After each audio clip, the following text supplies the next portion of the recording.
સપ્તેશ્વર નમઃ. હર હર મહાદેવ.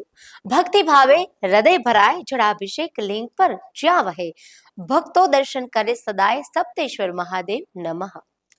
ત્રેતાયુગ સાથે જોડાયેલું આ પ્રાચીન શિવધામ ગુજરાતના સાબરકાંઠા જિલ્લાના ઈડર તાલુકામાં આવેલું છે. ડેભોલ અને સાબરમતીના સંગમ સ્થાને આ પવિત્ર મંદિર સ્થિત છે. આ મંદિરની વિશેષ વાત એ છે કે અહીં શિવલિંગ પર કોઈ જ માનવી અભિષેક કરતું નથી, છતાં પણ શિવલિંગ પર ગૌમુખમાંથી સતત નદીના પાણીથી જળાભિષેક થતો રહે છે અને એ જ પાણી મંદિર બહાર આવેલા કુંડમાં એકત્ર થાય છે.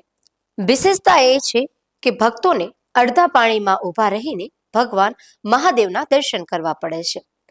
ત્યારે ભીષણ ઉનાળામાં પણ અહીં જળ પ્રવાહ ચાલુ રહે છે. સપ્તર્ષિ સાથે સંકળાયેલું સ્થાન લોકકથા અનુસાર અહીં 7 ઋષિઓ તપસ્યા કરી હતી, એટલે જ આ સ્થાને સપ્તેશ્વર નામ મળ્યું. આપના પોતાના પ્લેટફોર્મ લલકારને લાઈક કરો, ફોલો કરો, સબસ્ક્રાઇબ કરો અને શેર કરો.